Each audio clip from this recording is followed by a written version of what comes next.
What the fuck's happening, people? Welcome to the General Banter Podcast. It's actually Monday the 11th, you know? Remembrance Day. Remembrance for me that it's my wife's birthday.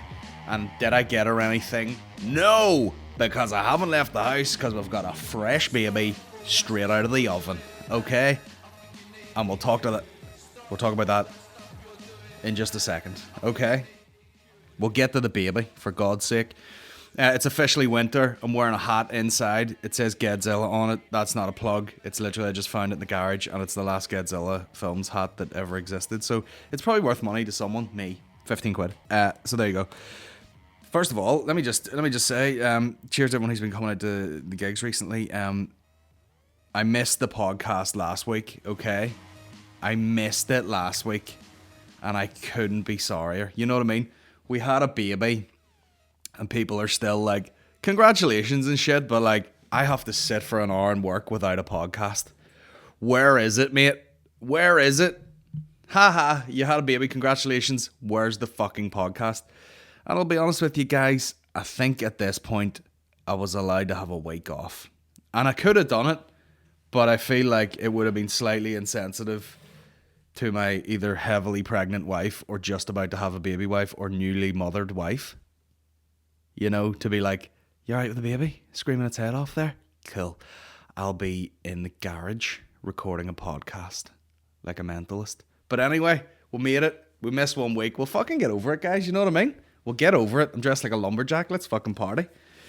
And then coming up, Lavery's on the 20th of November. We got the remaining dates. Who's on the 20th of November? I can't remember, but the lineup's no doubt lethal. We had Tim McGarry last week. Apparently it was a great night. I couldn't make it because I had a fresh baby. Fresh baby. And yeah, so let me just check the remainder of the tour dates for you. Let me tell you what's going on here, okay? We have a month gap, and then the first gig's back are Daly's Comedy Club, 29th of November. Of course it's sold out. 30th of November. Surprise. Sold out. Anchor Bar Newcastle. Somebody messaged me about that. They want the tickets. It's sold out, okay? Island Arts Centre Lisburn, it's sold out. Riverside Theatre Coleraine, not sure about that. Down Arts Centre, Down Patrick, that's on the 13th of December. Derry Nerve Centre, don't know how many fucking tickets are left for that. That's the 14th of December. Then the Older Fleet Lauren, that's probably sold out. And the 21st of December, Marketplace Armagh, which is selling quickly, even though they moved it into the bigger room. So I basically have that. And the second night at the Odyssey, which is down to about fucking less than the last 400 tickets, which on that scale is fuck all. When Christmas is coming up, get a ticket. Lick my dot. You know what I'm saying? Let's fucking party. Also, the Patreon people keep rolling in. Can't thank you enough for that. I'm going to try and rejuvenate this bastard in the new year. We're trying to get a new set. We're trying to really fucking step up the production, 2 cameras, whatever, get some help us process that. And yeah, if you want to support the podcast, patreon.com/General Banter Podcast. You know, the live podcast will be Patreon exclusive in the next couple of days, God willing. I've talked about that for weeks, and the reason I've put it off is because it's going to take ages, and you have to sync it, and it's got lots of video that are lots of gigabytes big. Okay, and that's it, guys. That's all I really have to say. And we'll get to the real nitty gritty, which by nitty gritty I mean let's talk about this baby, for God's sake. Yes. With Colin Geddis. Right about here, ladies and gentlemen, I want you to get yourself and your soul together. This man will make your liver quiver. This man will make your bladder splatter. Let's all welcome the world's godfather of soul, Colin Geddis. It's Geddis, actually. Geddis. Fuck you. Yeah. So there you go. Here we are. We're back on the podcast. Welcome. Everyone's out there fucking shitting their knickers. Where's the podcast, mate? You know, I'm up a crane in fucking Yemen. What am I supposed to listen to? You know? People are like, I love when people say that. They're like, oh, the reason I listen to your podcast is to get a familiar voice while I'm, you know, trekking around fucking Fiji or something. Which I just love I just imagine someone sitting on a beach somewhere beautiful, just like, isn't this lovely? Look at this shit. And me just talking shit in the background. You know what I mean? Weird as shit. But anyway, hopefully this makes up for it.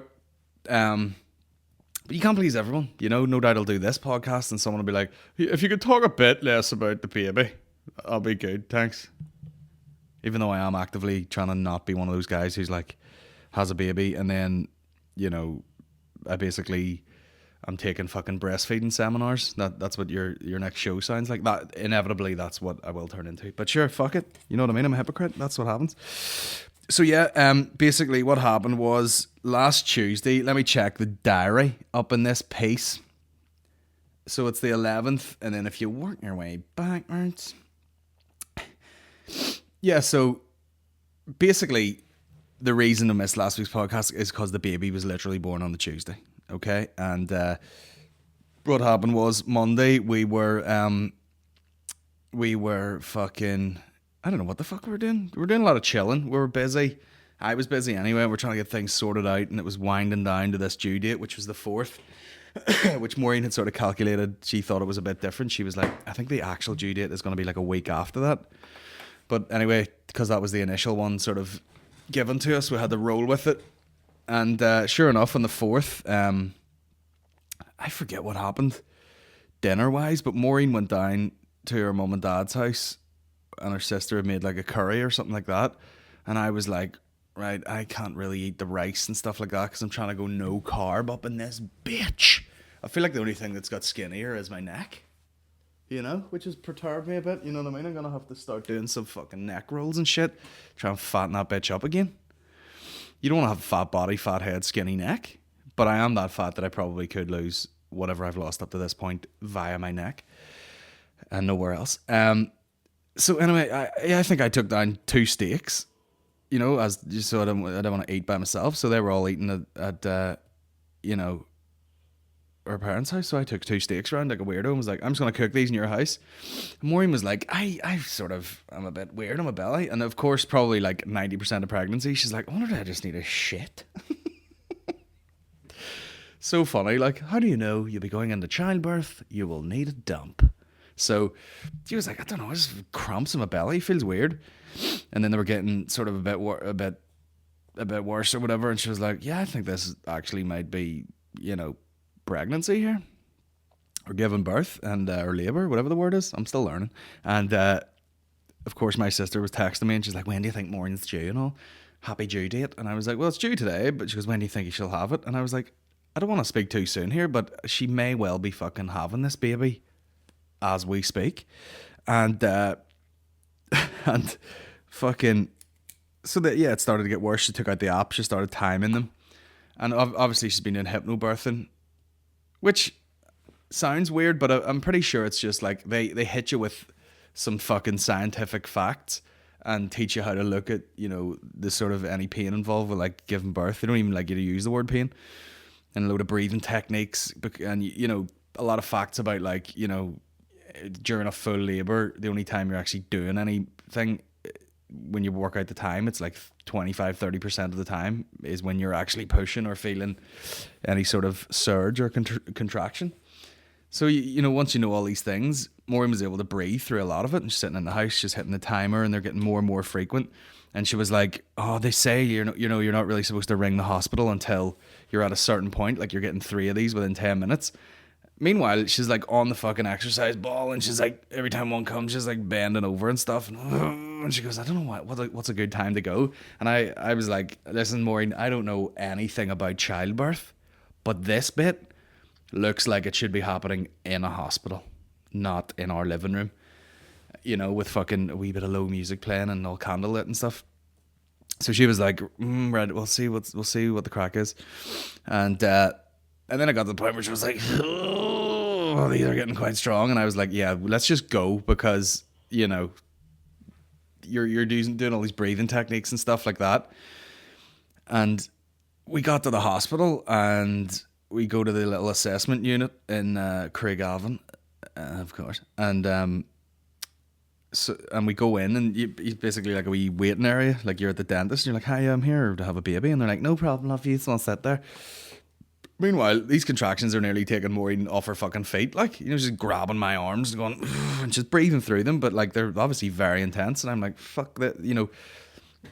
From what I see, you know, in goddamn movies and shit, this face and the way you're acting looks like it should be happening in a bed with your fucking legs in the air. And she's like, I can't be in this room anymore. And I'm like, knocking the door, like, can we fucking get someone to look at her? Takes her into a separate room. And she lies in this bed. And there is like an emergency going on next door. Someone might well have been giving birth next door in the assessment unit. And we sat there and she's like really, trying to listen to like this meditation thing to try and breathe through. And eventually someone comes in. She's like, oh, sorry, we had a bit of an emergency there and blah, blah, blah. And, she's like, we'll get you checked now, see how far along you are. And Maureen's like, breathing through all this shit. And then she checks her and she's like, okay, you're about 9 centimeters dilated here. So we're going to have to fucking get you up the stairs. And she's like, have you had gas and air yet? And Maureen's like, no. And the woman's like, Jesus Christ. So whatever this hypnobirthing had done, these breathing techniques, and probably Maureen, it being her first baby and maybe not having a reference for like how it feels or the pain levels or whatever, she'd basically fucking meditated her way to about 90% through it fucking child labour. You know what I mean? So she's just sitting there like, giving it all this breathing shit. And because she wasn't kicking up as much of a stink as like everyone else, you could hear next door like screaming and shouting. And Maureen was just kind of quietly going through this. By the time the woman got in, it's like, have you not had gas and air? No, Jesus Christ, get her gas and air. And fair enough, God bless the NHS, but she throws me a tube and she's like, you plug that into the air. And I'm like, hey, I don't work here. Do you know what I mean? I don't know which one of these is like natural gas and which one of them is gas and air. You know what I mean? Do you want some home heating oil? Oh, that's for the Hoover? Sorry. Anyway, she gets some of that and then she's getting up. She's like, right, we gotta get you upstairs. And Maureen at this point, like, these like contractions that she's getting are fairly debilitating. Like you can't walk along and chat while you're going like, hey, what's the crack? Oh, there we go. You stop and you fucking sit through it till it fucking goes away. So basically had to wait till she had one, like, oh, and then it was like, get her in the fucking lift here. Got in the lift. She's, like holding on to she's standing behind me and I'm hitting the button and we're in with the midwife and she's like squeezing my like traps, which is great because normally if I ask Maureen to like, oh, right next bit, Steph, would you rub it there? She goes, I can't get my hand, you've got the back of a fucking pig and my hands get too tired and small. And she's like, meh. And, but however, good chance to get a massage in, you know what I mean, when she has the fucking grip strength of a chimp, because of these contractions. And I'm like, yeah, just grab onto my shoulders there. And she's like, ugh. And I'm like, nice. And we get into the room and they fucking, by the way, it was like midwifery led, as they say, which isn't like on the ward. You do a natural birth with a midwife. And Maureen had stipulated before, like, I want to have a water bath. But she'd got herself so far through the fucking labour that by the time she got to the fucking birthing suite thing, the woman was like, Maureen, would you like a water bath? And she's like, "Rrr." And this woman's actually running the bath, this big fucking giant bath. She's running it. And then she's like, it's a wee bit warm at the minute, love. And she's trying to cool it down with a fucking with a fucking shower head thing. And I'm just fucking blind panic like. And well, actually, no, I was okay, but I was trying to say to Maureen, I was like, I know you can't fucking communicate too well right now, but just let me know, would you like to be in the bath? And she was like, I don't know. And she was like, she basically didn't know if she was going to make it to the fucking bath at this point. I mean, yeah, she got herself through the full thing, and we were at the fucking the finale here, and the woman was like, listen, Maureen, I don't want to fucking give you too many questions here, but like, if you want to go from the bed to the bath, it has to be now because this baby is going to be fucking out of your body in minutes here. So I was like, no, she has said she wanted a fucking, a water bath many times. So again, you gotta act in between these contractions. So she's like, "Rrr." And then as soon as that one died off, I was like, right, take my arm to get her up, get her into the bath. And then she had another one just as we approached the bath. And just like it must just be like fucking. You just can't concentrate. You can't do anything else while this is happening. So once she gets the thing, she just got her hands on the edge of the bath. And the woman's like, come on, Maureen, we got to get you in the bath. And this is like a fucking action movie when someone's running towards a door that's like sliding down and they got to slide under it. I was like, Maureen, just see when this dies off, just get in the bath as quick as you can. And she fucking steps in the bath. And I swear to God, like fucking 2 more contractions later, the fucking baby was out.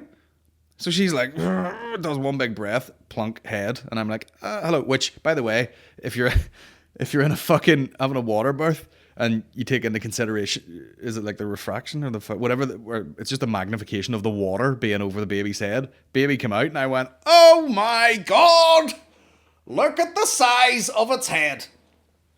Because the water had magnified it, and it was like, all I could see was all this fucking, black hair. And the woman goes, oh, well, it's already got more hair than its daddy. And I was like, no times for jokes. All right, love? Trying to have a baby here and making fucking ball jokes up.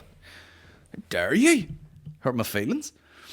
And then he was out, and then it's funny when, it's how primal childbirth is, because Maureen was making the regular noise, when she was having these contractions, which is kind of like, that sort of mooing, as they say. But then there was just this second gear of like she hit the fucking turbo and just blurp, baby come out, and they fired up and she's like, oh, it's a wee boy, and then we're all crying and all. But tell you what, fucking so strange.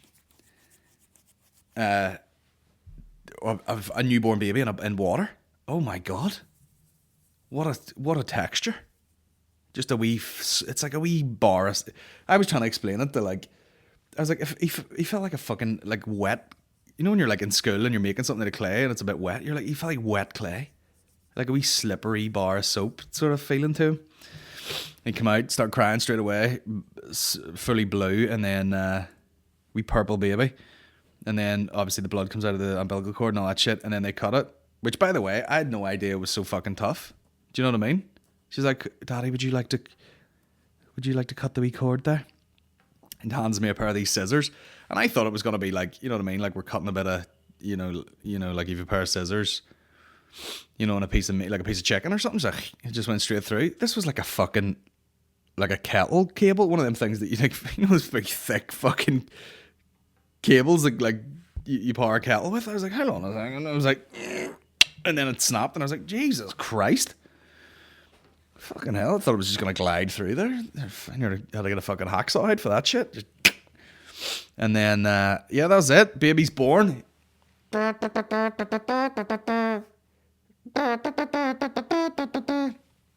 Little boy called Arry.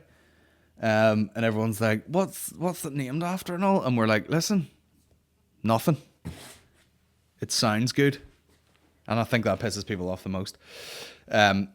But yeah, thank God it was a boy, because see, trying to pick girls' names, we had a list of girls' names that was like fucking 50 names long, and they were all kind of similar. Like there would be like something that sounded like something, and then it just had like 50 derivatives of that name.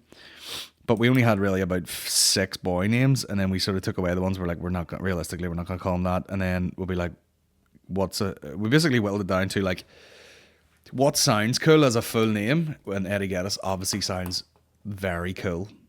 It already sounds like a pub. You know what I mean? You're going to Eddie. His middle name's John, after Maureen's grandma. So Eddie John Geddis. Eddie John sounds like a pub. You know what I mean? Eddie Geddis sounds like a fucking he sounds like a famous person already. Sounds like a superstar. However, it's still a regular man's name. That's what we wanted. We didn't want to go down the fucking weird route of like fucking giving your kid some weird name, which is fine if you're like American, but you know what I mean? You're in Northern Ireland, you don't want to be like, oh, what's up? This is Forrest Geddis or something. And I do apologize if someone has a kid out there called Forrest, because I actually don't mind the name Forrest, but you know what I mean? You got to take into consideration. People have these fucking, you know what I mean? Like, people name fucking kids nowadays like they're naming dogs. You know what I mean? Like if you watch a thing back in the day, you'd be like, oh, you got a fucking bulldog? What's he called? Rocky. You know what I mean? Or you watch something and you watch what's your fucking cat called? Oh, it's called Beavis from Beavis and Butthead. What's the dog called? Oh, the dog's called Chuck Liddell, the fucking French bulldog. You know what I mean? Now people do that with their fucking kids. They watch Game of Thrones and like, what's the fucking baby called? Oh, it's called Arya. Okay. Oh, is it? What's its second name? McGuckin. Welcome to the world, Arya McGuckin. What's your baby called? Daenerys McGillicuddy. People hanging out their fucking window. Ariana! Your fucking face fingers are ready. Get in the house with you. Fuck's sake. You know what I mean? What's your son called? Well, his name's Tommy Shelby. That's his full name. Tommy Shelby McDonald.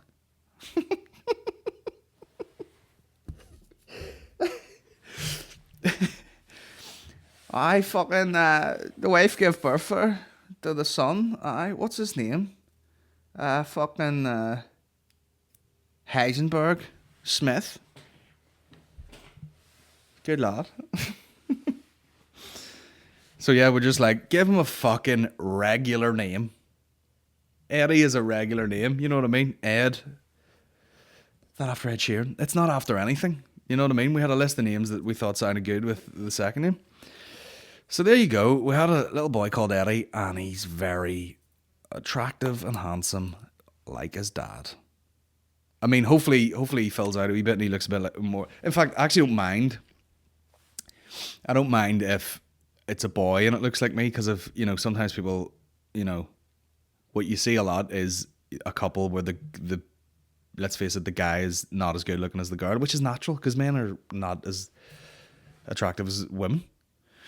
But sometimes you do see a couple where there's quite the discrepancy, and I don't know if that word makes sense in that context, but at least if it's a fella, at least if it looks a bit like me, I'm sure if if I lost fucking 6 stone, someone might go, well, he's not disgusting, you know what I mean? His teeth are all right. Do you know what I mean? He's not too gross. Hopefully he's alright if he's a fella. He gets more inside of the family's genes, you know what I mean? Tall guy. Do you know what I mean? Solid eyebrows. Wide shoulders. Tiny hands like a mole. But you do get those couples where, like, you know, there'll be like a regular looking dude and then, you know, a good looking girl, and then the baby comes out looking like the dad and it's a girl and you're like, oof. Grim. I've seen it, you know what I mean? There's a lot of people on my Instagram I don't know, and I flick past and I go, the old random genes there. Not good. But anyway, yeah, he's very fucking cute. Very cute indeed. A lot of hair. Probably a lot of hair on his back too, but sure. But that's the thing. Got the baby home. Stayed next day in hospital, which nearly fucking killed me, to be honest. It's great to have the baby, and that's sweet. But Maureen, I mean, you can go. You have to stay in for 6 hours, so you could have the baby. They could do all the checks, and then you could go. You could go straight after that, but so Maureen decided to stay another day because just to have the feeding established and stuff if you're breastfeeding, and it's always a good idea. But here's the thing: see, when people talk about, oh, you're gonna be tired when you have a baby, I was like, oh, I don't fucking sleep that much anyway. However, what they don't inform you is you don't sleep that much after you've already been up for fucking 48 hours or some bullshit. Do you know what I mean? So, like, you stay up the whole time to have the baby. Then you carry on with your life for the next few weeks with 0 sleep. So your head is up your hole. Like, and obviously Maureen, like, is running on different fuel because she's a mother, you know, and there's all sorts of fucking hormones and adrenaline and everything kicks in. I was just a fucking fella there, panicked, like, oh God, Jesus Christ, you okay? For that whole period of time. So once the baby's born, and then this room doesn't have like anything, it has a seat you can sit on, and I'm just like sitting on the seat and my fucking eyes are closing. I'm just like, oh my God, what's going on here? And then eventually this midwife came in, and she was amazing. Like, she was just like, right, you need to go to sleep. Point to Maureen, you need to go to sleep. I'll wrap the baby up, put him in this fucking cot thing. Points at me and goes, you need to go home because you'll be fucking no use to anybody tomorrow. So I go home by myself, even though the baby's only been born like fucking 8 hours ago. I go home like, 6:30 in the morning or something, and just back to the house by myself. Knowing Maureen was in the hospital, and I was like, oh, this is weird as shit. Although I was fucking exhausted, I literally lay on the bed in my clothes and just pulled the duvet over me like a fucking burrito, and just like. And since then, there hasn't been a regular sleep. I would normally struggle to sleep. I'd be like, oh, it's really hard to go to sleep.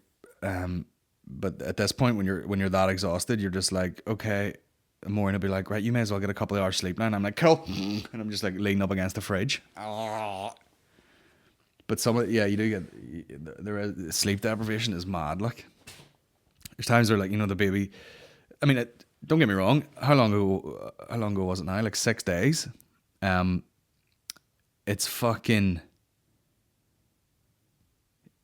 6 days ago. Like, he's settled down now to the point where, like, you can put him in the cot and or in the Moses basket thing, or the wee bedside thing. I know all the names, mate. And he will sleep, but for the last while, it's literally like you let go of him and he's just like, meh. And then you pick him up and straight away he's just like back to sleep. Just doesn't like to be sat down whatsoever. But hopefully we're trying to get some sleep now at night, instead of just like the two of us being awake and staring at each other till we're like fucking nodding off, and then like, I have to go to sleep. Hold this baby for 2 hours. Don't set him down. But yeah, all good. You know what I mean?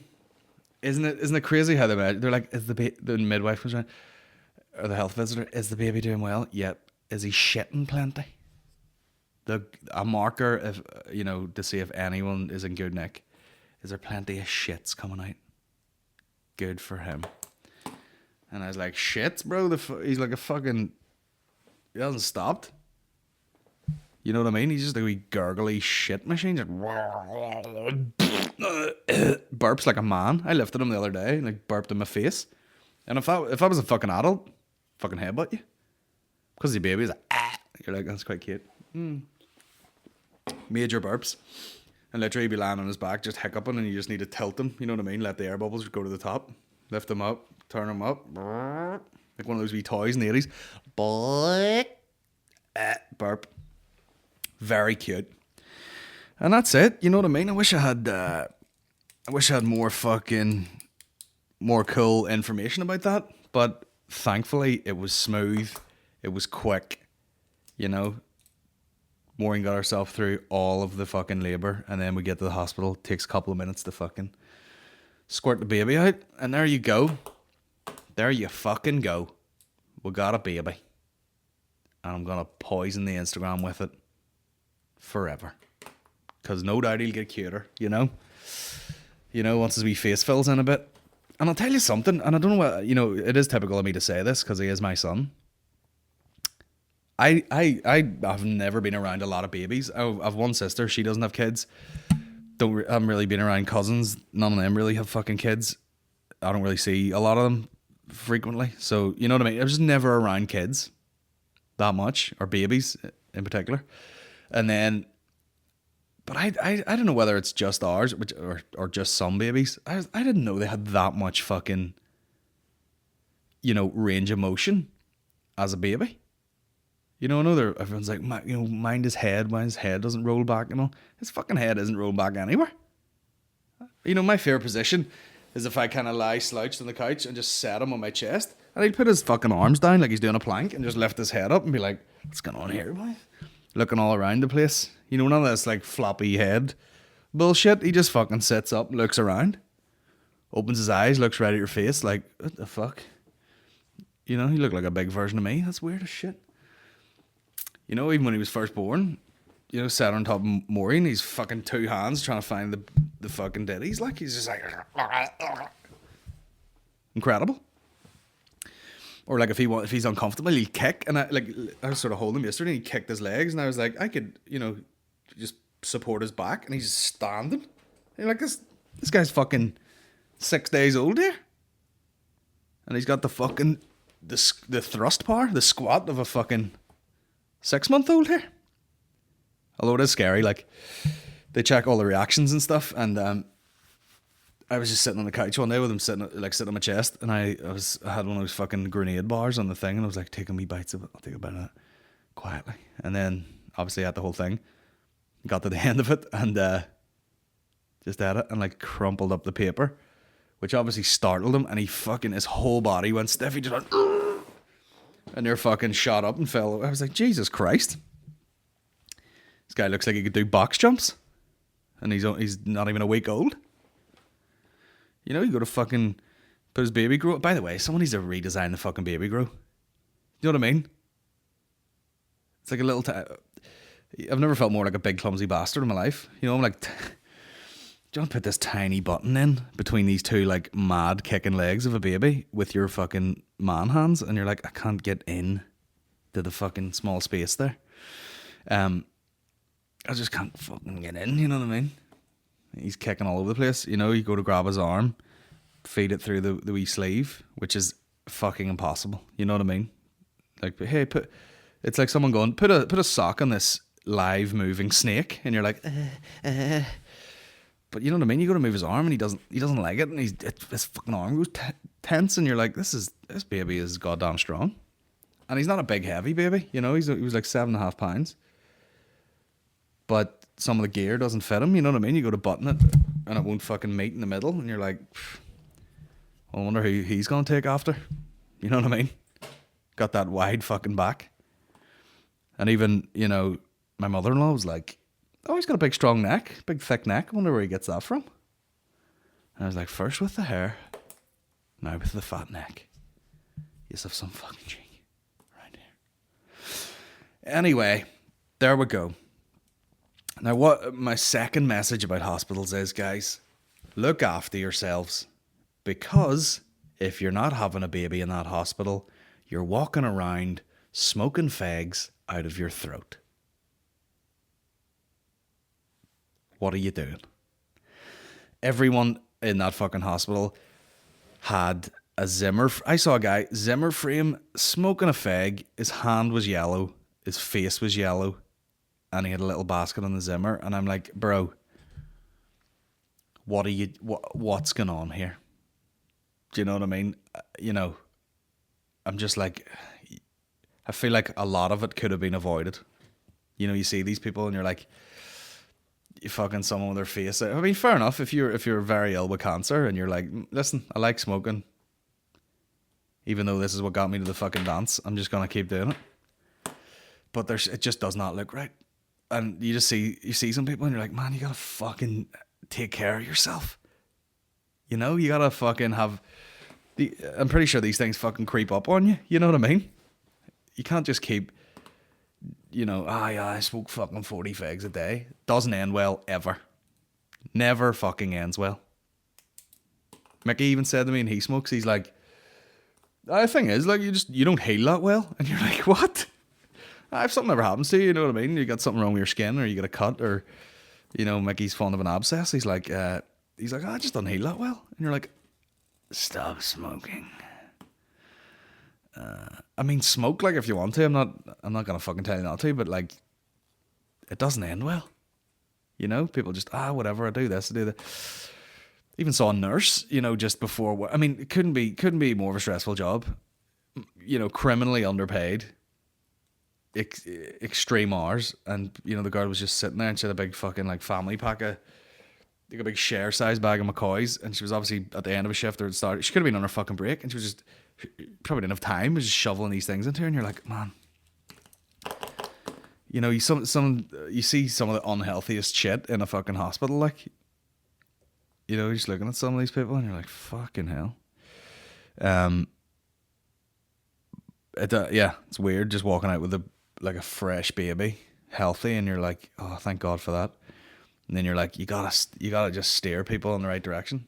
And I know all about it. I fucking drank and smoked my fair share, but I've this weather I've just went off it, big style. But anyway, what other fucking morbid shit can I talk about to really, really lose some listeners? You know what I mean? Oh, I know what we'll talk about before we hit these motherfucking questions. I watched Game Changers. Okay, I watched Game Changers, the documentary, which. I don't know the fucking ins and outs of it, but I'm sure if you read into the conspiracy side of it, people were like, oh, that's big, you know, that's the pea protein companies paying for that. I don't know anything about it, but I have heard someone say, imagine a fucking company that sells pea protein, which is like where you piss into a cup, put it on a radiator, let it dry, grind it up, snort it. Yolk time. But no, it's all these they're basically showcasing like athletes who are vegan or plant-based, which I think, you know, they've got the plant-based term for people who do it for health purposes, and then a vegan seems to be a person who does it from a moral stance. Because you'll often see a vegan be like, you know, how could you harm animals? And you're just a fat heap of shit. I'm plant-based. I don't hurt any animals, but I do just sit at home and, you know, knickknacks are vegan. I'm snoring because I'm fat when I wake. But I watched this documentary and they're showing all these fucking... I mean, it's one of them things you're like... If something's presented to someone well, a lot of people fall for it. I remember being in uni and we had a lecturer and he was packed to the brim with shit, and he would say something and all the girls in front of the class would be like, how do you know so much? Oh, you're a fucking genius. And you're like, he's a lecturer, you know what I mean? He would be doing stuff if he was good at the stuff he's talking about. But not to shit on any lecturers, some things need taught. What I was learning didn't need to be taught. But anyway, same thing, you know, they'd be like, we're going to do a test here. We got these 3 fucking, you know, NFL football players, which is another thing to take into consideration. You're like, you can't just be like, we fed one of these guys a fucking beef burrito and we fed the other guy a fucking bean burrito. And then they walk up with the blood, having not showed you any sort of tests, and went, this is your blood, it's all cloudy because you had steak, and this is your blood, you know, the plasma whatever is like all fucking clear because you had a bean burrito. So what does that mean? Oh, it means that your blood can carry more shit or whatever because it's clear, or whatever the fuck that you're trying to say. And people see that and go, okay, blood clear when I eat fucking stuff. No one ever goes, oh, and be an elite athlete. Do you know what I mean? I remember watching, if anyone's seen those ads for like master classes, it would be like a pre-roll video before a lot of YouTube things, and it'd be like, hello, I'm Gordon Ramsay and I'm going to teach you how to, you know, cook. And you download this series and he's like, okay, we're going to make a beef Wellington, which is like his speciality. Who the fuck eats a beef Wellington? Suck my dick. It's like a sausage roll with a steak up the middle of it, you know what I mean? But, you know, and then the Black Keys, when their album was coming out, they took the piss out of that, and they're like, hey, we're the Black Keys and we're going to do a masterclass, blah, blah, blah. We're going to teach you how to write songs and da-da-da. And then at the end of it, he says something like, you know, unless you're not naturally talented, in which case we can't help you. And you're like, there's a lot of that going on. Do you know what I mean? I know some fucking heap of shit is going to see that and go, well, see, next time I'm in Belgium, I'm going to swap between a beef burrito and I'm going to get a bean burrito and my blood's going to be clear, and then the next one I'm going to be in the NFL. No one ever went, by the way, the guy's obviously genetically starts from a good point. You know what I mean? He has had a decent enough childhood where he's getting a lot of exercise, has a good physique, naturally fucking explosive, tall, you know, muscular. Then you start to train, then you start to refine it. Do you know what I mean? Some of these cunts, you're like fucking 6'4", fucking 250 pounds, shredded. And they're like, oh, these beans are going to make you play better. Whatever the fuck ever. You know what I mean? No one ever takes that into consideration. You know? Just because I had some girl was like, oh yeah, I was eating fucking meat and stuff like that, and then I switched over to vegetables and I'm able to train better. And you're like, okay. Oh, okay, that's fine. You know what I mean? I feel like just healthy eating is kind of just healthy eating. And they're like, no, it's all animal products. You know what I mean? You can be eating most veg. In fact, I've been on this fucking low carb diet thing.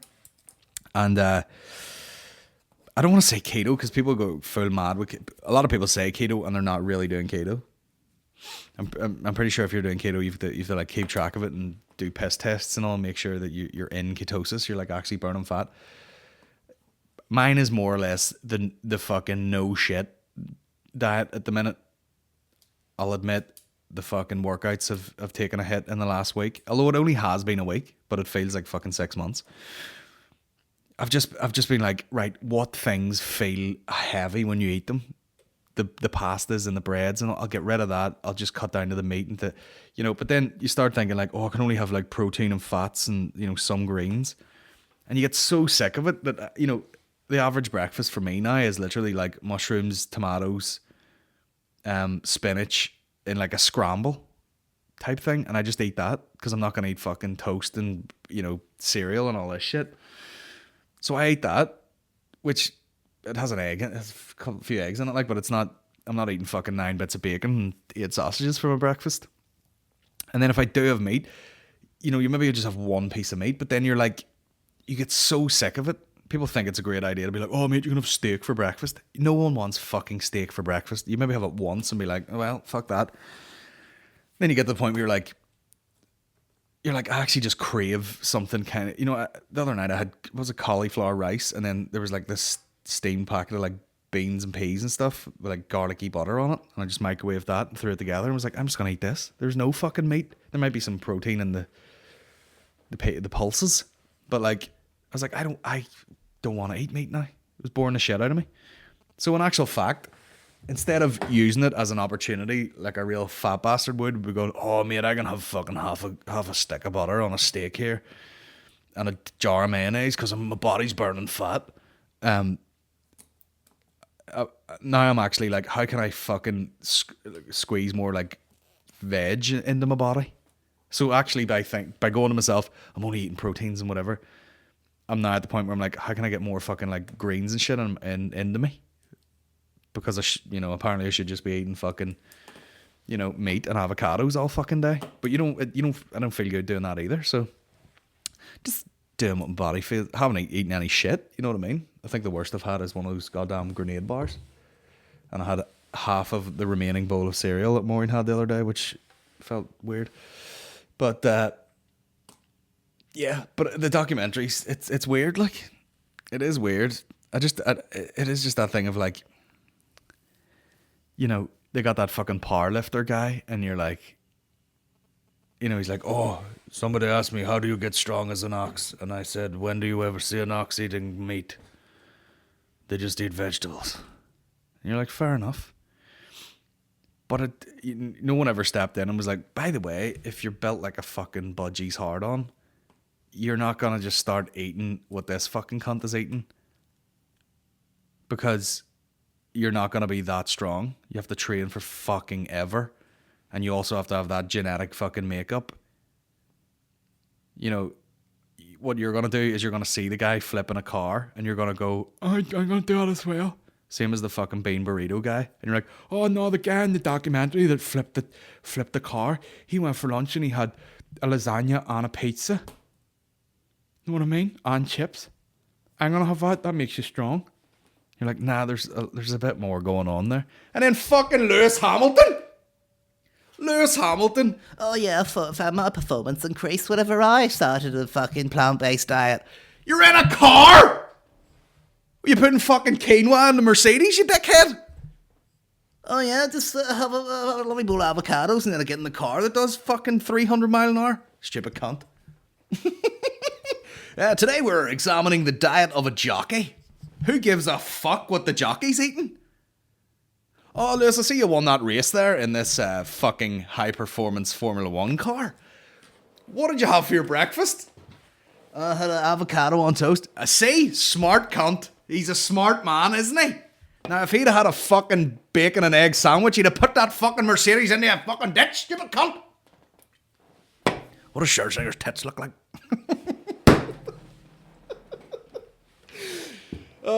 Yeah, man, I basically sacked my whole fucking team of mechanics, and I don't know whether it was that, or, the fact that I had a fucking kale smoothie for my breakfast that really got that car across the line, but, when I was looking across at the other driver, and he was like, we're like flat out, I knew rightly, at that point, it was the whole grain rice that I'd had 2 days before, which made my shit glide right out of my body. Fuck's sake, Lewis. Yeah. Arnold Schwarzenegger. They tell you that men are supposed to eat meat. I didn't know that I could get my protein from vegetables. And you're like, oh, cool, bro. Did you get fucking Diana ball from a carrot? I don't even know if that's a real name of a steroid. Oh, what are you eating, bro? Those fucking HGH fucking parsnips? Yeah. I didn't know that aubergines had testosterone in them. Terrible impression. Yeah, I really felt that whenever I had I had a nice, carrot and coriander soup, and that really made the car perform better when I was racing Formula One. Lewis, you're so white.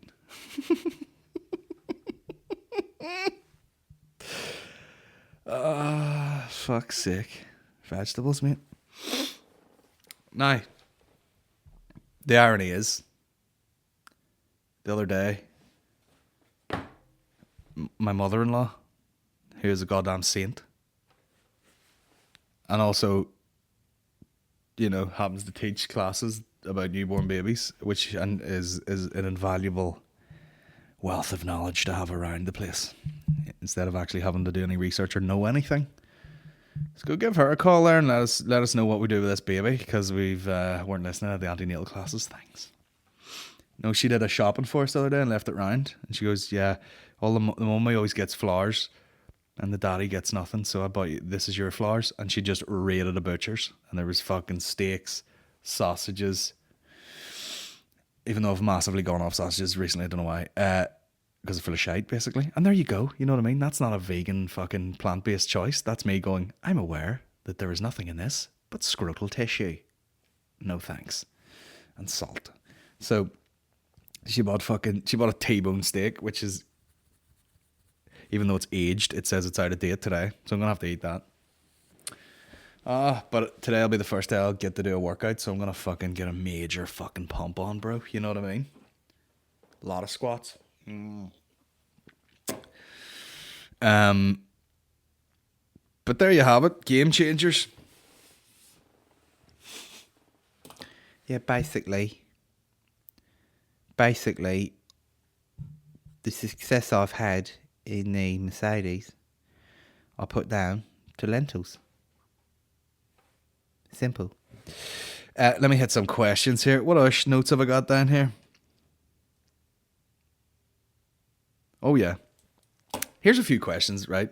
I talked about this before. We have a car, which we did drive at one point. It's an older Mercedes, and then we upgraded. We got a bunch of cars.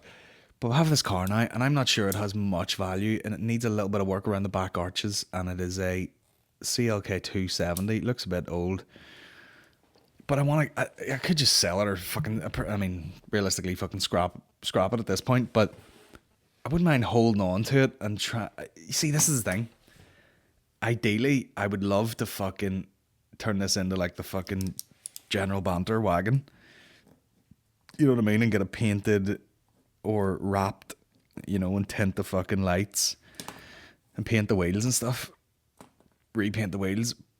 But I'm just in that place of like, I don't know anything about doing anything to cars, but I would love to speak to someone who was like, yeah, I done this to a car on the cheap, or got it wrapped somewhere. It was decent money, or I got it sprayed, or I did it myself. And here's the steps I took to do it properly.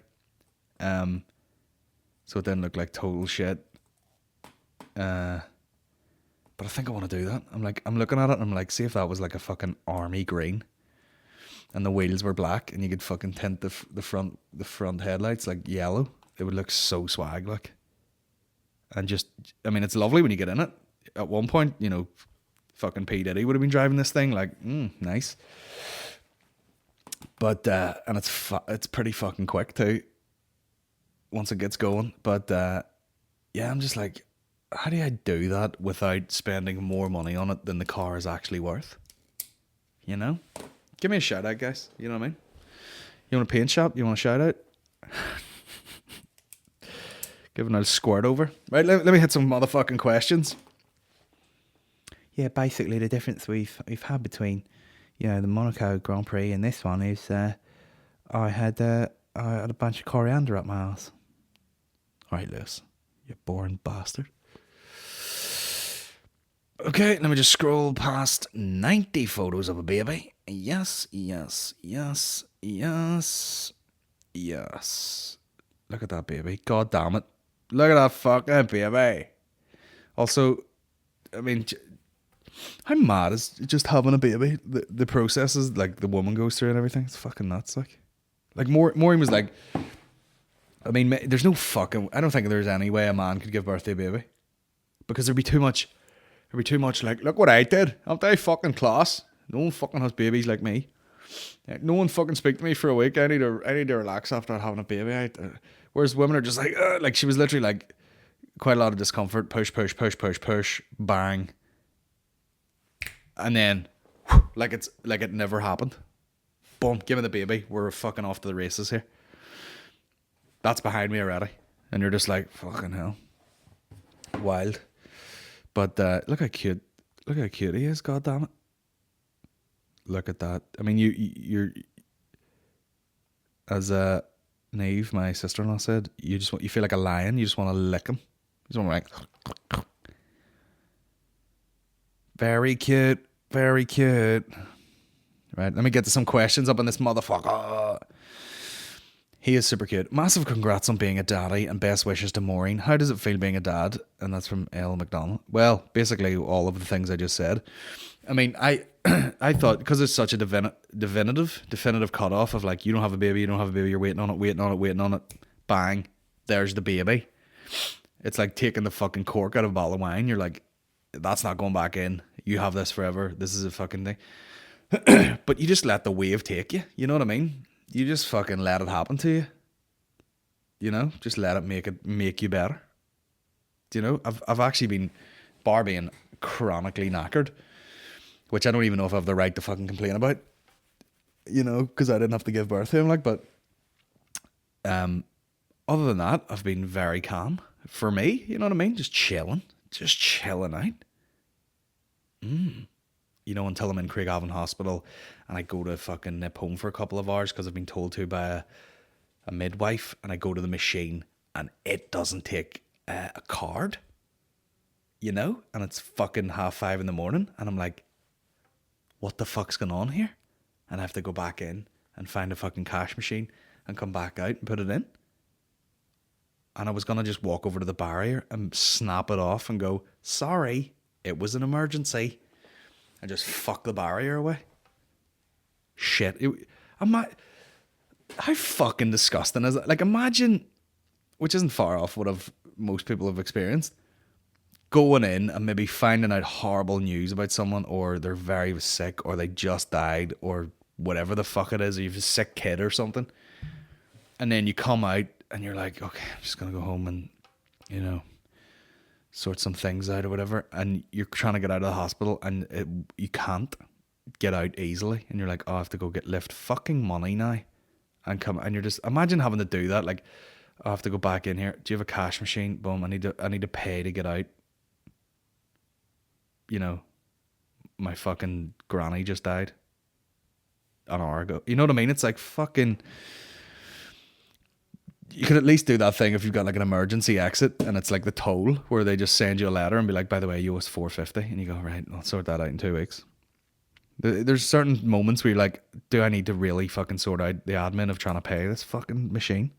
Eat my ass. Massive congrats. And by the way, have a pay station at the fucking car park. Thanks, Craigavon. I mean, if you need like a fucking undercover boss to come in and reshape your whole hospital, give me a shout. I've got nothing else to do apart from all the stuff I need to do, like order merch. By the way, we're putting in an order for merch.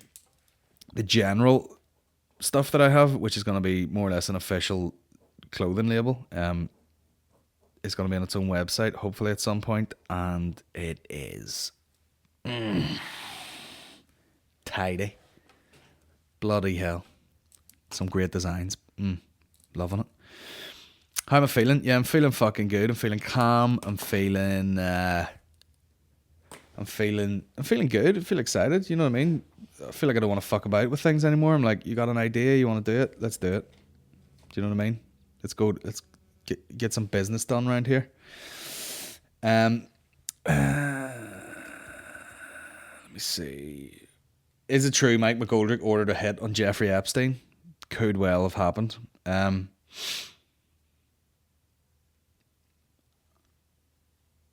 Let me see. What was the latest on him?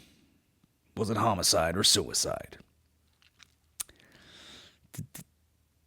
Those are his fingers. What?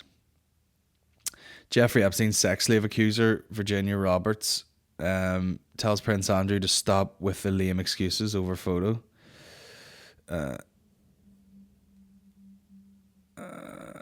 I mean, this is Are people trying to say that's not his hand? And what? I don't know. I'm never going to read that.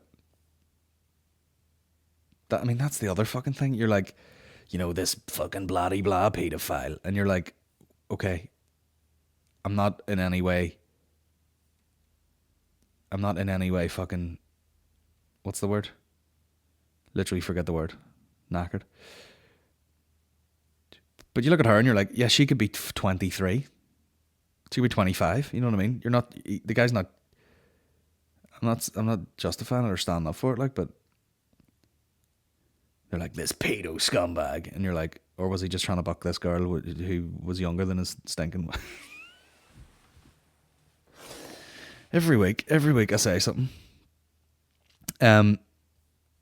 Jeffrey Epstein timeline.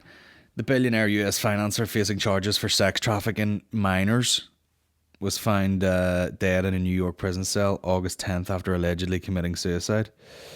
Who's made the accusations? Virginia Roberts claims she was recruited as a sex slave for Jeffrey Epstein by some woman whose name looks like Ghislaine. When she was a teenager working at Mar-a-Lago. Joanna Judgeberg, she claims in 2001 she was 21. Prince Andrew touched her breasts while they were at Epstein's mansion. Dozens more women have alleged the banker abused them. I mean, I'm sure there's girls have been flown out to that island where they're like, he touched your breasts? Oh! Lucky you. Epstein's close ties. Prince Andrew, he was denied allegations that he had sex with Virginia Guffrey, what? When she was 17 and touched Joanna Stodgeberg's breasts. He was filmed partying with Jeffrey Epstein, but Trump has said ties were cut years ago and he was not a fan of the convicted paedophile. Not a fan. Not a great paedophile. Bill Clinton, the former US president, travelled on Epstein's private jet known as the Lolita Express, but denies ever visiting the financiers. I mean, isn't it just fucking gross? Like when you get into these fucking like elite circles where they're just like, you can't get at them because they've so much money. They're just like, oh, you're going to call this plane the Lolita Express and fly some fucking, schoolgirls to an island for an orgy. Although, your girl here who's like, oh, I was 21 and in the middle of an orgy and he touched my breasts. There was no mention of an orgy. What am I talking about? Fucking weirdos. Just don't be a weird cunt, you know what I mean? Shit explosions yet? Yeah, the baby is shot everywhere. Do you know what I mean? He's basically alive. It's like putting fucking yeast in a fridge and it's all like... Here we go. Joe Canavan. Does Lavery's never kick out people for shouting shit at the comedy club? These smicks were shouting at the first act who was funny. But then he got put off by them and they were telling him to get off stage. Was ridiculous. Was doing a massive fake laugh as well. Was annoying everyone. Then at the break they said to my mate they were going to knock the fuck out of him for telling them to stop. The smick's words, don't fucking get on stage and tell jokes if you're not funny. He should have got off the fuck. Rambling one, but defo should be bouncers acting on that instead of kicking out boys for smoking joints at the interval. Well, yeah, I will apologise for that, Joe, because me and Maureen weren't there. And yeah, that's fucking pretty gross behaviour. I don't know why they were smoking joints at the interval. Like, were they kicked out from being out the back or out the front or what the fuck? I mean, if anything, I would encourage probably the smoking of joints before a comedy.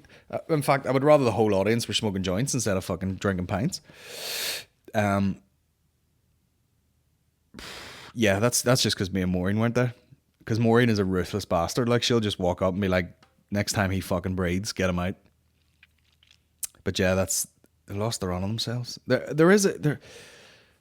drives me fucking nuts. And I know it's not a theatre, but like, if you were in a theatre and you're doing a comedy gig, the staff just sit around and watch people heckle all fucking day. But if there was a play on and someone's like, oh, it's fucking play shit, they'd be straight over and be like, you have to leave. You have to leave this play. You're ruining it for everybody. Comedy's can't be far from that. And all, like, people are like, oh, it's still a bar and all. any good comedy club is literally like rows of seats. There's no tables. You get to take one drink in.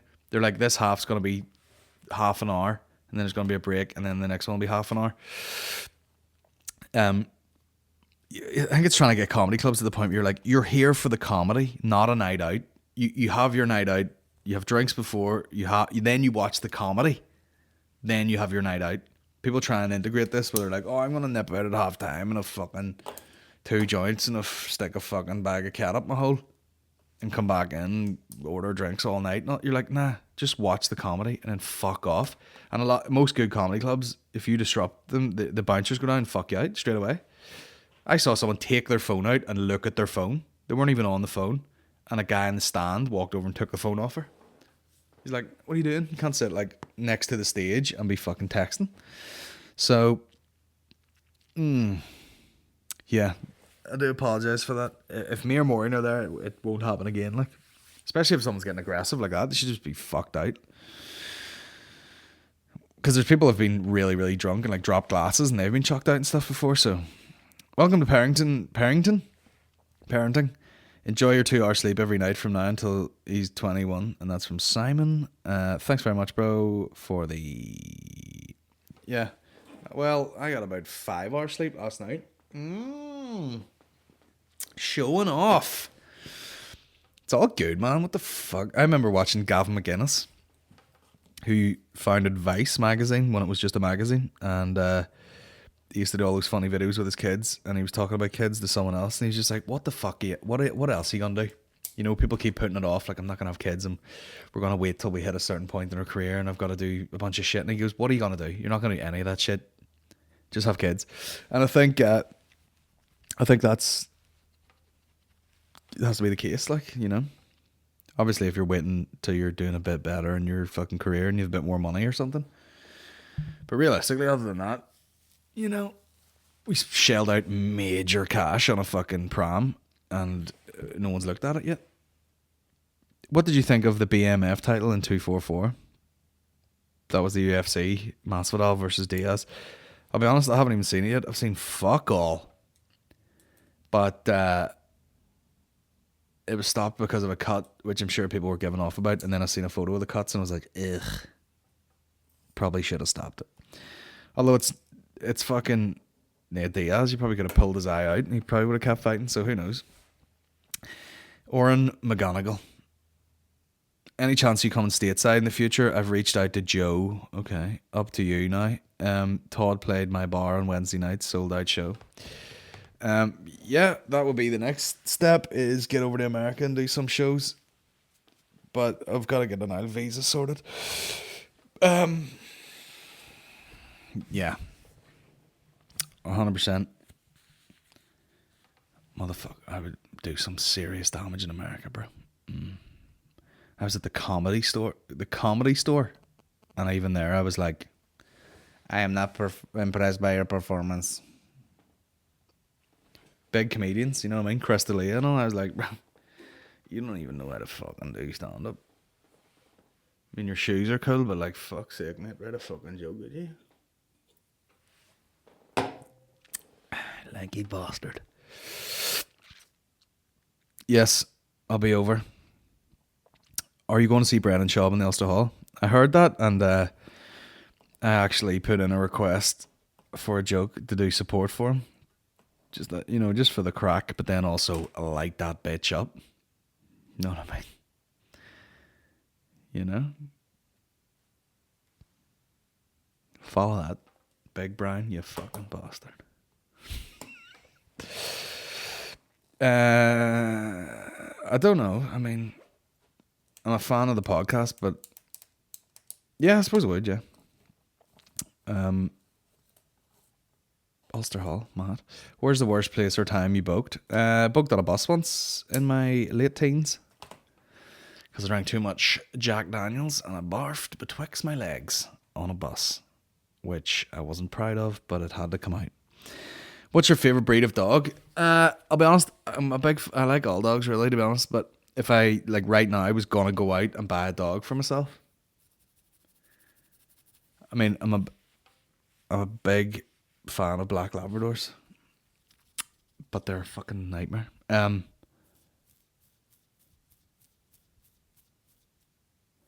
you know what I'm a huge fan of? Maureen's uncle has one, a border terrier. Border terrier, couldn't even say that. Big fan. You know, I love those wee scrappy terrier looks, and they're very smart, and it's very chilled out, and I like them. You know, I also Maureen used to have a miniature Jack Russell called Molly, and it was gorge, like that. You know, all those things like pugs and fucking French bulldogs are cute and all, but they're fucking that weird thing. I don't know if I like it. I mean, they're obviously cute as all fuck, but I'm just like, don't know. Yeah, border terrier, black Labrador. What other shit do I like? I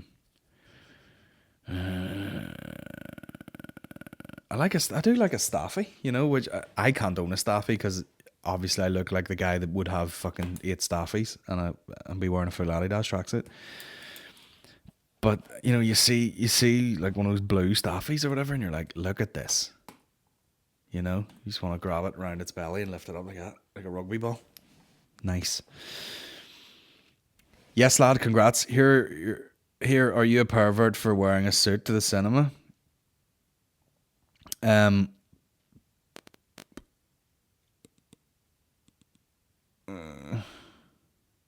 he's asked that every week for 9 weeks. No, not really. Moving on. Do you agree with Robbie Williams? No. No, he said when he described his wife giving birth was like watching his favourite pub burn down. Well, I think he meant that as in like, you know, he's like, oh, I actually quite liked vaginas and I'm disgusted by them.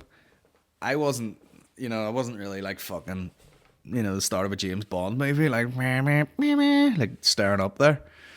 I was basically up beside Maureen, looking down, and it's in the bath.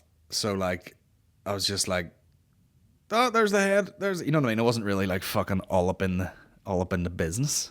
You know what I mean? And then plop, baby comes out, baby gets handed up. You're not really looking down there at all. And then they take the baby out, and I go with the woman, and then Maureen does the whole fucking placenta thing, and they sort her out. So no, I don't know. I mean, what he's talking about is, yeah, probably like, oh yeah, that's ruined Fanny for me forever. But by the time I get to see one again, the fucking baby will be 6. At this rate. You know what I mean? I don't know if it had the energy. You know? Don't see my family. Not really. Let's just watch the Peaky Blinders. Would you encourage your son to become a stand-up? Nope. Richie Laird. No, I wouldn't really encourage a child to fucking do anything that I have an interest in. Unless it naturally showed an interest in that. You know, I wouldn't, you know, if someone's like, oh, I want to be a stand-up comedian, you're like, you kind of like, I don't know anyone that's good at stand-up where there isn't something fucking half wrong with them. You know what I mean? Or there's some sort of issue, if they were getting like a psychologist to fucking, you know, figure them out. They're never fucking normal, but no, I wouldn't encourage anyone that's like, yeah, I really want to do stand-up. I have a pair. I don't know. It's weird. You almost have to fall into it. It's weird if you like set out wanting to get into it. There are certain things I will encourage. I'll encourage like definitely try and get into some sports. You know, even if you're not, just get into it. It's, you know, sports. Well, it's healthy, but then also you can learn a lot of lessons through sport, like a lot of life lessons. I'll encourage them to,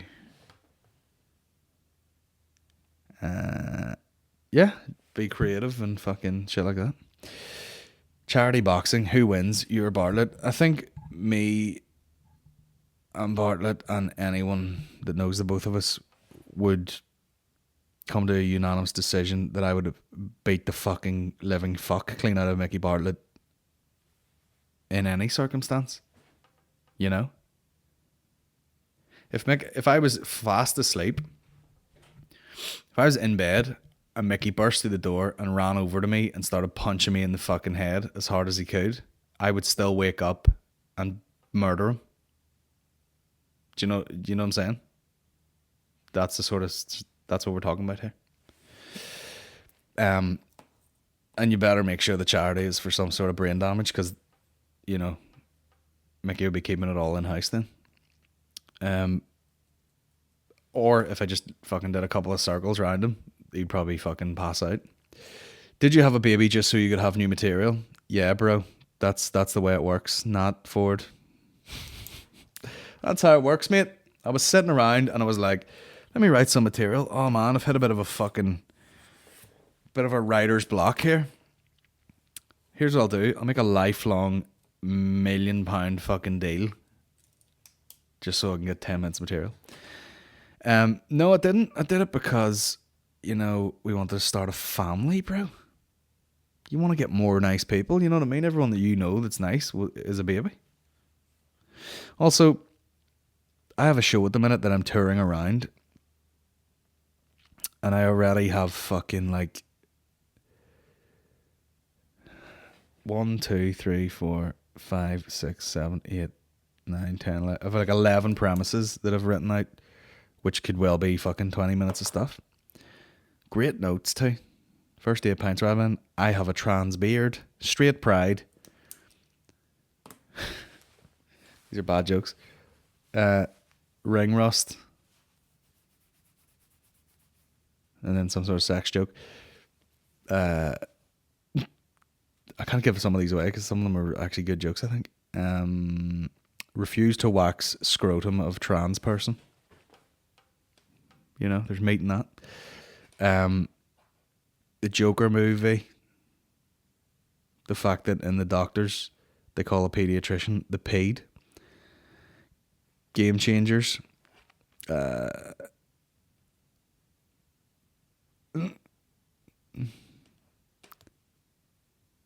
Yeah, I thought I was a clumsy kid. Now I have a kid. I just realized I had shit parents. Yeah, so there's plenty of shit. You know what I mean? That may well make it into the fucking Odyssey show, and I may have only tried it fucking a bunch of times before then. So no, I didn't have a baby to get new material. Although, write about what you know. Does it click with you? When does it click with you to stop being a fat fucker? Literally eat anything. I literally eat anything I want, and none of my clothes fit me. I need to catch myself on. Would ultimately like to buy a large t-shirt at your SSE gig and not a bed sheet size. Congrats on the baby. Yeah, I mean, like, it is fucking laughable every week that I will, you know, be talking about fucking fitness things, but like, I need to weigh myself. I did talk a lot. I did work out for a lot of time. I need a lot of shit, and then, yeah, a month or so ago, I decided I don't want to. I really do need to fucking lose some weight, and I did the sort of no sugar, no carbs thing, and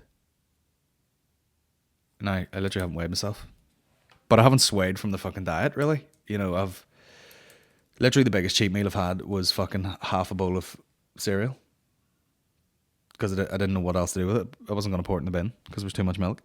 So yeah, what was I? 287, and then the last time I weighed myself, it was 271. So what's that? 7 and 9, 16. So that's 16 pounds. So yeah, I literally started eating better, and that was last week. I haven't even weighed myself this week. I'll do it when I go in. So yeah, I mean, it's 17 pounds down in like a month. It's probably, I was eating clean for about a week before I did the no carb thing. I was eating fairly clean. So maybe like 5 weeks. So it's probably 6 now. I should probably weigh myself and then refocus the target and be like, what do I want to be? I'm sniffing a lot, guys, because it's -12 in here. So there you go. I don't know. I just was like, I was doing a lot of workouts and was like, I might as well look like I fucking work out 4 or 5 times a week instead of just being a big guy who's strong, fairly fit. Just get a bit healthier. And just being, it's literally just being aware. People think it's this big fucking haul over, like, oh, I don't eat this. I don't eat sugar. I don't fucking do this. I work out 5 times a week. You know, I stop eating before 7. I fucking don't have a... It's like too many rules. It's just, if you make one change, it usually pays off for a certain amount of time. And then once you're used to that, you can do another thing. You know? It's like, if you, like, say, people think, oh, I'm going to do this, and I'm going to count calories, and I'm going to do all this shit. I've tried that before, and you just run out of steam.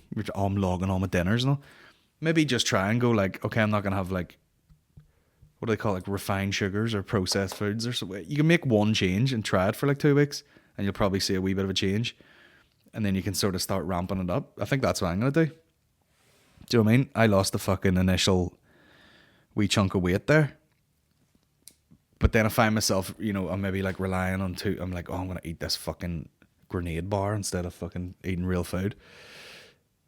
Now I need to handle that. Now I need to be like, how can I eat more real food? Then I'll maybe start adding up the calories and being like, okay, what do I actually need to eat to keep me going, instead of just eating whatever I want. And I might still be eating way too many calories, even though it's fucking protein and shit. So I don't know. I also didn't like being when everyone's like, oh, the fucking big lad comedians and all, and I'm like, hold on a second here. Don't see any of these cunts out here fucking deadlifting. Yeah. Fucking hell. I don't know, man. Just try like one change. Like, honestly, like if you're like a big guy and if you stop, see drinking. There's times where I mean, it was literally a joke in Parks and Recreation where, you know, Chris Pratt was fucking preparing for a movie role, Guardians of the Galaxy or something. So in the other show, he just looked like he'd lost a load of weight. And he's like, oh, I just stopped drinking beer. See, if you stop drinking beer or stop drinking for a month, you probably lose weight. And then if you could keep that going, you fucking refine the food, stop eating shit. It's like an awareness. It's just being aware of everything you're putting in your body. You know, every time you're like, right, dinner's coming up. What am I actually going to have for dinner? Instead of just, I'm going to eat whatever's on the plate, and the plate's fucking stacked to the roof. But listen, tune in next week. The Geddis gives out fitness tips and still a fat fuck. Were you down the business end at Eddie's birth? And that's from Kelly. All the questions they're weird are from women here. Congratulations on becoming parents. Hope you're all well. By way of celebration, skip in about 3 minutes and watch Elvis pilled out of his head doing karate. I've seen that before. I'm not going to look it up. However, I will show you this video of this insane fucking Asian granny.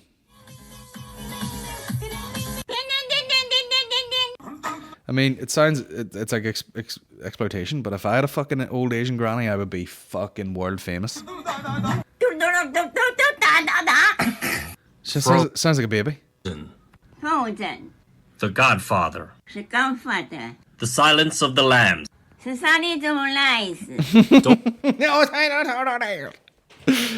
minutes to South Central while drinking juice in the hood.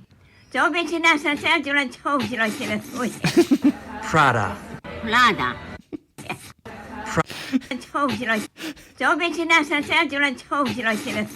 Juice in the hood. In the hood.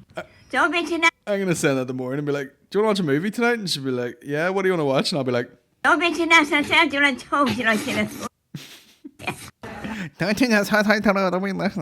Prada.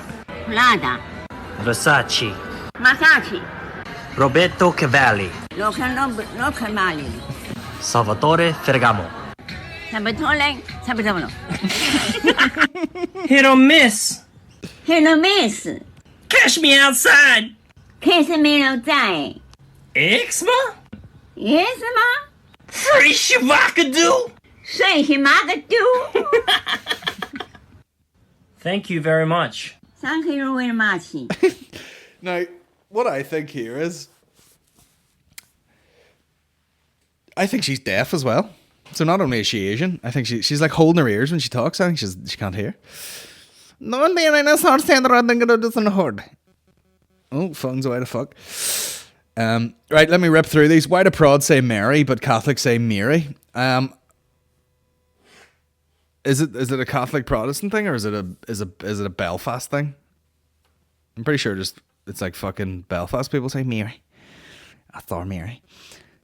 Did the fear hit you instantly when the nurse handed you Where's that noise coming from? It's annoying as fuck. Nah, not really. In the sense you have a dependable child. Now, curious as expecting a baby in the month. No, it's like there's like an acceptance as soon as it's there, which makes it all fine. You know, it's like if you're at the dentist and you're like scared about the dentist the fucking night before, and then you sit in the chair and they're like, right, we're just gonna inject you now, and they do that, and there's this wave of like, oh, just let it happen to you. Nah, it's grand. It's the anticipation makes you more scared than the reality of it. How's the sleeping going? Pure shock to the system, isn't it? You get home and you have this tiny person to look after and you just go, fuck, nothing prepares you for it. Congratulations to you and the missus. Ryan Foster. Yeah, it's fucking, you're retired for a minute. Best act you've seen over the Galway Comedy Festival, and do you think it's the North was represented? Rory Brown. I think I met him. Good lad. Do you think the North was well represented? Yeah, they were giving it a fucking go. Like, I mean, there's no doubt some of the northern ones are like the best comedians in fucking Ireland, and that's a fact. That's a fucking fact. And sometimes when you lay all the cards on the table on a comp or on a fucking compilation show, it's evident. You know, the laughs don't lie. But yeah, I think it was weird putting all the northern ones together on the Monday. I died on my fucking hole. And I loved it because I knew the crowd were there to see Kevin McAleer, and they're all old. And they're like, he's this big obnoxious bastard. And I loved it because I didn't give a fuck. And that's what it's all about. But yeah, you go to like the fucking TV recording thing, and like Mickey goes up and he's like holding the whole fucking thing together, for God's sake. Winning! My podcast question, if it's not too late to be added, did you ever consider conceiving a few days later, 9 months ago? What? Did you ever consider conceiving a few days later, 9 months ago, so that it didn't interfere with the Tuesday podcast? Oh, and congratulations, that's from Michael Carson, you fucking bastard. Yeah, yeah, I mean, yeah, I wasn't thinking about you, sorry. But, I mean, it has to be a good sign that so many people were so fucking pissed off that there was no podcast out this week. Do you know what I mean? If I let it slip for 3 weeks and no one sent me a single message, I'd be like, well, that doesn't feel good. Maybe the world can do without this podcast. But the second you're a day late, where's this fucking podcast? People even writing, I have a funny feeling his wife might be having the baby since he hasn't done a podcast, but still, no excuses. Tut tut, unsubscribe. Congratulations to you, the missus, all the best. Touring all over Ireland, where's the best place to visit for a drinking weekend with the lads? Oh, definitely Galway. You know, Galway's the fucking spot. Like, people go to Carlingford and stuff because there's loads of wee pubs all close together and all.